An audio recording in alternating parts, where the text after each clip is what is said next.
आदाब, ये आकाशवाणी है। खबरों के साथ मैं आसिया मेमुना।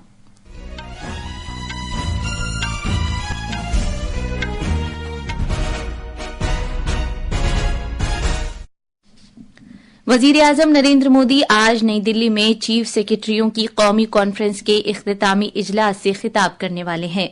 मरकजी वजीर दाखिला अमित शाह ने रायपुर में छत्तीसगढ़ पुलिस को सदर जमहूरिया के परचम से सरफराज किया। जनाब अमित शाह ने माऊ नवाजों से अपील की कि वो हथियार तर्क करके असल धारे में शामिल हो जाएं। वजीर आजम नरेंद्र मोदी और वजीर दाखिला अमित शाह ने आज सरदार वल्लभ भाई पटेल को उनकी बरसी पर खिराज अकीदत पेश किया। महाराष्ट्र काबीना में आज नए वजीरों को शामिल करके तौसी की जाएगी। भारतीय मौसमियात महकमे ने अगले 2-3 दिन के दौरान शिमाल मगरिबी और वस्ती भारत में शदीद सर्दी की पेशगोई की है। और क्रिकेट में ब्रिस्बेन में भारत और ऑस्ट्रेलिया के दरमियान बॉर्डर गावस्कर ट्रॉफी के तीसरे टेस्ट मैच खेला जा रहा है।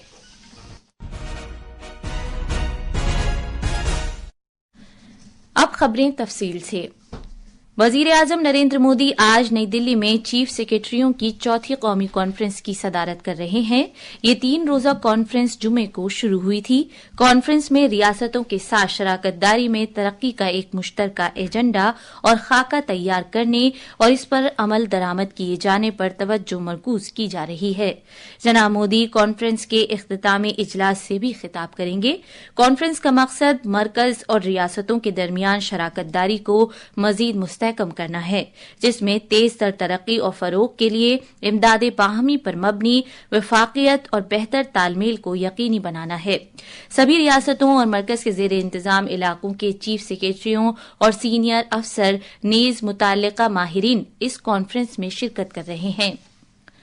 वजीर आजम नरेंद्र मोदी ने मुल्क के मर्द आहन सरदार वल्लभ भाई पटेल को आज उनकी बरसी पर खिराज अकीदत पेश किया है। एक सोशल मीडिया पोस्ट पर वजीर आजम ने कहा कि सरदार पटेल की शख्सियत और उनके काम से मुल्क के इत्तेहाद और यकजहती नीज एक तरक्की याफ्ता भारत के अज़्म के हुसूल के लिए हमवतनों को तरगीब मिलती रहेगी। वजीर दाखिला अमित शाह ने भी सरदार पटेल को उनकी बरसी पर खिराज अकीदत पेश किया है। एक सोशल मीडिया पोस्ट पर जनाब अमित शाह ने उन्हें मुल्क के इत्तेहाद की अलामत से ताबीर किया और कहा कि कौमी इत्तेहाद और यकजहती के तई उनके अज़्म और लगन से एक भारत श्रेष्ठ भारत की मजबूत बुनियाद पड़ी। टीबी मुक्त भारत बेदारी क्रिकेट के तहत एक दोस्ताना मैच दिल्ली के मेजर ध्यानचंद नेशनल स्टेडियम में खेला जा रहा है। इसका मकसद मुल्क से टीबी यानी तपेदिक का खात्मा करने के लिए बेदारी बढ़ाना है। इस क्रिकेट मैच में मुख्तलिफ सियासी पार्टियों के अरकान पार्लियामेंट हिस्सा ले रहे हैं। लोकसभा के स्पीकर ओम बिरला ने मेहमान खुसूसी की हैसियत से इस तकरीब में शिरकत की। 20-20 ओवर का ये मैच 2 टीमों लोकसभा स्पीकर 11 और राज्यसभा चेयरमैन 11 के दरमियान खेला जा रहा है। लोकसभा टीम की कमान मेंबर पार्लियामेंट अनुराग सिंह ठाकुर के हाथ में है, जबकि मरकजी वजीर किरण रिजिजू राज्यसभा टीम के कप्तान हैं। इस मौके पर इजहार ख्याल करते हुए लोकसभा के स्पीकर ओम बिरला ने कहा कि इस संकल्प के साथ कि 2025 तक हमें टीबी मुक्त भारत बनाना है। इस खेल कराने का मकसद यही है कि जिस तरीके से खेल में प्रतिस्पर्धा होती है अपने अपने खेल के अंदर जीतने की, उसी तरीके की प्रतिस्पर्धा है अपने अपने संसदीय क्षेत्र को टीबी मुक्त रखने का। और ये प्रतिस्पर्धा स्वस्थ प्रतिस्पर्धा है, खेल की तरफ प्रतिस्पर्धा है और इसको लक्ष्य को संकल्प को पूरा करेंगे। उन्होंने कहा कि पीएम टीबी मुक्त भारत अभियान के तहत 2025 तक इस बीमारी के खात्मे के वजीर आजम नरेंद्र मोदी के नजरिए को उजागर किया। जनाब ओम बिरला ने कहा कि इस मैच से तपेदिक की रोकथाम के सिलसिले में बेदारी में मौसर इजाफा होगा। इधर मरकजी वजीर किरण रिजिजू ने नामानिगारों से बात करते हुए कहा कि इस क्रिकेट मैच से इस बीमारी से निपटने के लिए न सिर्फ बेदारी पैदा होगी बल्कि लोगों में तंदुरुस्ती बरकरार रखने की अहमियत को भी तकवीत मिलेगी। टीबी मुक्त भारत को लेकर के अभियान को और तेजी से आगे बढ़ाने के लिए आज क्रिकेट मैच रखा गया है लोकसभा राज्यसभा के बीच में, और कई हमारे सांसद साथी यहाँ आए हुए हैं। और फिटनेस का मंत्र को हम फिट रहेंगे तो देश फिट रहेंगे, और टीबी मुक्त भारत को आगे ले जाने के लिए हम खेल के माध्यम से एक जोश दिलाने के लिए ये कार्यक्रम रखा है।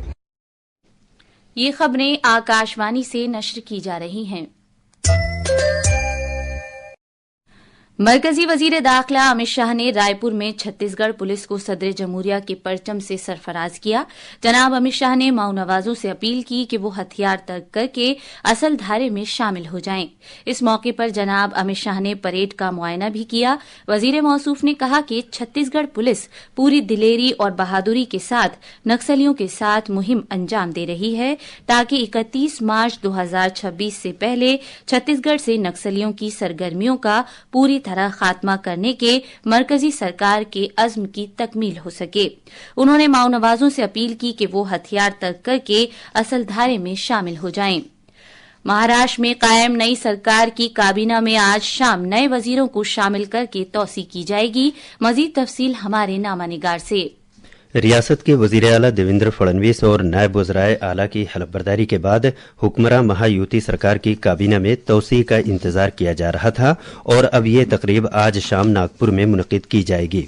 असेंबली के मौसम सरमा के इजलास से कबल हलफबर्दारी की ये तकरीब हो रही है। 288 अरकान पर मुश्तमिल असेंबली में सीटों की तादाद की बुनियाद पर काबीना के वजीरों की तादाद तय की जाएगी। बीजेपी वाहिद सबसे बड़ी पार्टी है, इसके बाद शिवसेना और एनसीपी का नंबर है। उम्मीद है कि अहम ओहदे बीजेपी अपने पास ही रखेगी, जबकि दीगर ओहदे इत्तेहादी पार्टियों शिवसेना और एनसीपी को दिए जाएंगे। इधर महाराष्ट्र असेंबली का मौसम सरमा का इजलास कल से नागपुर में शुरू हो रहा है। नागपुर से धनंजय वांखड़े की रिपोर्ट के साथ उर्दू खबरों के लिए मैं कलीम अहमद। बेंगलुरु के तकनीकी माहिर अतुल सुभाष की खुदकुशी केस के सिलसिले में बेंगलुरु पुलिस ने अतुल की अहलिया को गुरुग्राम से और अहलिया की वालिदा और भाई को प्रयागराज से गिरफ्तार किया है। मुलजिमों पर खुदकुशी के लिए उकसाने और अतुल के खिलाफ केस वापस लेने के लिए मुबैना तौर पर 3 करोड़ रुपए और अपने बेटे से मुलाकात के हुकूक के सिलसिले में 30 लाख रुपए का मुतालबा करने की बिना पर केस दर्ज किया गया है। इन लोगों को बेंगलुरु लाया गया और वहां अदालत में पेश किया गया। इसके बाद मुलजिमों को अदालती तहवील में भेज दिया गया। श्रीलंका के सदर अनुरा कुमारा दिस्सानायके भारत के 3 दिन के सरकारी दौरे पर आज नई दिल्ली पहुंच रहे हैं। श्रीलंका के सदर का ओहदा संभालने के बाद से ये उनका भारत का पहला दौरा है।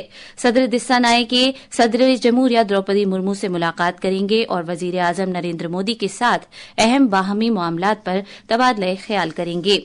मालदोवा के नायब वजीर आजम और वजीर खारजा मिहेल पोप्सोई भारत के दौरे पर नई दिल्ली पहुंच गए हैं। वजारत खारजा के तर्जुमान रणधीर जायसवाल ने कहा कि जनाब पोप्सोई के दौरे से भारत और मालदोवा के बाहमी ताल्लुकात मजीद मुस्तहकम होंगे और ज्यादा मजबूत साझेदारी कायम हो सकेगी। भारतीय मौसमियात महकमे ने अगले 2-3 दिन के दौरान शिमाल मगरबी और वस्ती भारत में शदीद सर्दी की पेशगोई की है। मौसमियात महकमे के मुताबिक पंजाब और मध्य प्रदेश में आज भी शदीद सर्दी के हालात बरकरार रहने का इम्कान है। इसके अलावा हरियाणा, चंडीगढ़, उत्तर प्रदेश, छत्तीसगढ़, मगरबी बंगाल के गंगा के तराई वाले इलाकों और ओडिशा में कहीं कहीं सर्दी का जोर जारी रहने की पेशगोई की गई है। इसके अलावा जम्मू कश्मीर, लद्दाख, गिलगित बल्तिस्तान और मुजफ्फराबाद में भी अगले 2 दिन के दौरान इसी तरह के हालात रहने का इम्कान है। क्रिकेट में ब्रिस्बेन में भारत और ऑस्ट्रेलिया के दरमियान बॉर्डर गावस्कर ट्रॉफी के तीसरे टेस्ट मैच के आज दूसरे दिन ऑस्ट्रेलिया ने अपनी पहली इनिंग्स में 7 विकेट पर 405 रन बना लिए हैं। कल रोहित शर्मा की जेरे कमान भारत ने टॉस जीतकर गेंदबाजी करने का फैसला किया था, लेकिन बारिश की वजह से खेल तर्क कर दिया गया। आखिर में खास खबरें एक बार फिर। वजीर आजम नरेंद्र मोदी आज नई दिल्ली में चीफ सेक्रेटरियों की कौमी कॉन्फ्रेंस के इख्तितामी इजलास से खिताब करने वाले हैं। मरकजी वजीर दाखिला अमित शाह ने रायपुर में छत्तीसगढ़ पुलिस को सदर जमहूरिया के परचम से सरफराज किया। जनाब अमित शाह ने माऊ नवाजों से अपील की कि वो हथियार तर्क करके असल धारे में शामिल हो जाएं। वजीर आजम नरेंद्र मोदी और वजीर दाखिला अमित शाह ने आज सरदार वल्लभ भाई पटेल को उनकी बरसी पर खिराज अकीदत पेश किया। महाराष्ट्र काबीना में आज नए वजीरों को शामिल करके तौसी की जाएगी। भारतीय मौसमियात महकमे ने अगले 2-3 दिन के दौरान शिमाल मगरिबी और वस्ती भारत में शदीद सर्दी की पेशगोई की है। और क्रिकेट में ब्रिस्बेन में भारत और ऑस्ट्रेलिया के दरमियान बॉर्डर गवस्कर ट्रॉफी के तीसरे टेस्ट मैच का खेल जारी है। इसके साथ ही खबरों का ये बुलेटिन खत्म हुआ।